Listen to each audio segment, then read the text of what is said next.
Oke, hari ini saya akan membahas mengenai pengenalan user interface dari Revit ya. Jadi Revit yang saya gunakan itu adalah versi 2020 ya. Nah, apabila Bapak atau Ibu menggunakan versi Revit yang lebih tinggi ataupun lebih rendah, itu tampilannya biasanya sama ya. Nah, jadi untuk yang pertama di sini ada pilihan untuk model dan family. Jadi kalau model itu biasanya isinya adalah project-project yang akan atau sedang dikerjakan ya. Jadi kalau Bapak dan Ibu mau membuat project baru, itu pasti kita bukanya melalui model. Lalu di sini ada family. Kalau family itu adalah objek-objek yang bisa kita buat ya.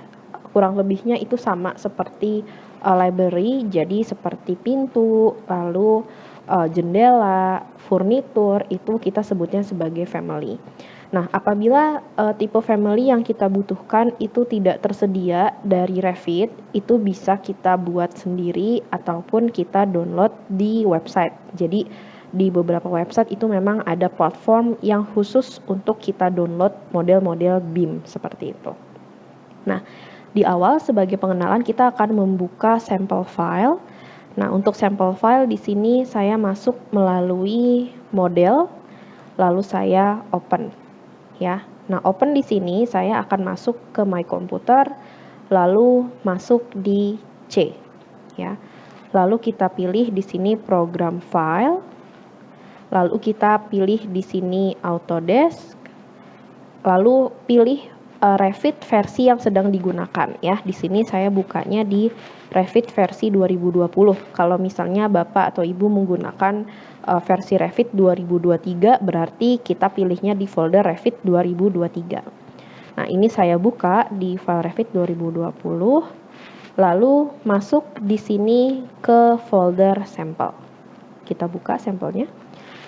Nah, di sini akan muncul beberapa file. Kita bisa pilih di sini yang belakangnya adalah sampel project ya. Kalau sampel family itu berarti jadinya hanya seperti library-nya ya. Jadi item-item yang ada di dalam project kita.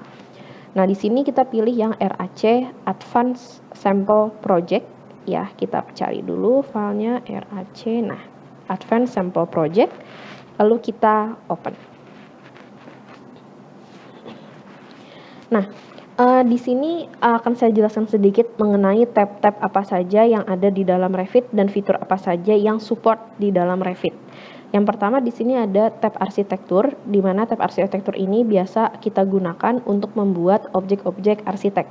Contohnya seperti dinding, ya, dinding dengan spesifikasi material tertentu, lalu pintu, tangga, railing, dan sebagainya. Lalu ada struktur, kalau ini spesifik ke pembuatan struktur seperti kolom struktur, lalu pembuatan balok, ya, beam, lalu truss, dan lain-lain.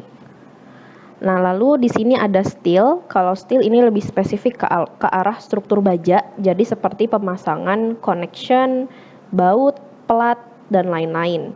Sistem ini untuk pemasangan item MEP, mechanical, electrical, dan plumbing, seperti kita pasang HVAC, lalu pasang sanitary, ya, lalu electrical, itu di dalam tab sistem. Insert ini fungsinya untuk memasukkan file lain ke dalam file Revit kita. Jadi biasanya kalau bekerjanya dari PDF atau dari CAD ya, atau mungkin punya juga referensi Revit, itu bisa kita masukkan ke dalam project ya. Jadi kalau dari CAD atau PDF itu tidak bisa langsung kita extrude ya. Jadi dari gambar 2D ya, itu nggak bisa kita langsung buat itu menjadi model 3D. Jadi tetap ya, kalau filenya base-nya dari CAD itu harus dibuat modelnya lagi ya. Lalu ada annotate. Kalau annotate ini kita gunakan untuk pembuatan detail gambar. Jadi kalau di Revit-nya sudah selesai untuk modeling, biasanya kan kita akan membuat gambar kerja. Nah, gambar kerjanya itu akan kita bantu atau kita detailkan melalui tab annotate. Analyze ini untuk settingan analisis di dalam Revit ya, tapi perlu diketahui bahwa di Revit itu memang tidak bisa untuk menganalisis, jadi hanya settingnya saja. Contohnya kalau di struktur, di sini kita bisa setting untuk jenis beban yang akan kita gunakan ataupun titik bebannya ya, untuk position dari load-nya. Lalu ada meshing and site. Ini adalah untuk pemasangan atau pembuatan meshing atau konseptual dari bangunan, dan juga ada pembuatan landscape sederhana ya. Jadi seperti pemasangan pohon seperti ini atau pembuatan kontur sederhana itu bisa kita lakukan di dalam site. Collaborate ini fungsinya untuk bekerja secara kolaborasi. Jadi apabila Bapak dan Ibu memiliki satu file tertentu yang ingin dikerjakan secara bersama-sama, itu bisa menggunakan fitur Collaborate. View ini fungsinya untuk mengatur settingan tampilan dari project kita, contohnya seperti template, lalu untuk merender ya, lalu pembuatan jadwal pekerjaan dan juga pembuatan gambar kerja ya. Jadi ini nanti ada untuk quantity take off-nya, material take off dan lain-lain. Manage di sini untuk setting project kita ya. Contohnya setting project adalah men-setting unit yang kita gunakan. Apakah kita menggunakan satuannya itu feet atau inch. Lalu ada add-in. Add-in di sini adalah untuk mengatur atau memasukkan extension dari software lain ke dalam project. Lalu ada modify. Kalau modify ini adalah untuk fitur-fitur sederhana ya, atau fitur-fitur yang biasa kita gunakan di CAD. Contohnya seperti mirror, lalu align, array, offset dan lain-lain. Nah, di sebelah kiri di sini ada properties. Ini adalah fungsinya untuk menunjukkan item yang sedang kita klik. Contoh, kalau misalnya saya mengklik salah satu objek di dalam project saya, nanti di sebelah kiri itu akan muncul nama dari project atau nama dari objek yang kita klik. Ya, di sini akan terlihat bahwa yang saya klik itu adalah pohon. Lalu kalau saya klik lagi salah satu objeknya, nanti di sini akan berubah menyesuaikan. Ya, jadi di sini ada basic wall dan lain-lain. Nah, lalu di bawahnya di sini ada yang namanya instance properties. Jadi kalau instance properties itu biasanya adalah informasi posisi dari objek yang sedang kita pilih. Contoh, kalau misalnya saya klik di bagian dinding, di sebelah kiri ini akan ada muncul informasi bahwa location-nya itu ada di finish face interior. Lalu base-nya ada di mana, top-nya ada di mana, ini bisa kita lihat semuanya. Nah, kalau kita mau modifikasi mungkin diturunkan lagi untuk tingginya atau kita ubah location-nya, itu juga bisa langsung di sini, ya. Oke. Nah, di bagian bawahnya di sini ada project browser. Nah, kalau project browser ini adalah seperti kumpulan view yang ada di dalam project kita. Contohnya di sini ada tampilan floor plan, tampilan ceiling plan, tampilan 3D, elevasi, detail, render dan lain-lain ya. Jadi berbeda dengan CAD yang kalau misalnya Bapak buat tampilan baru itu harus save lagi gitu ya. Jadi kan satu project itu bisa ada beberapa file.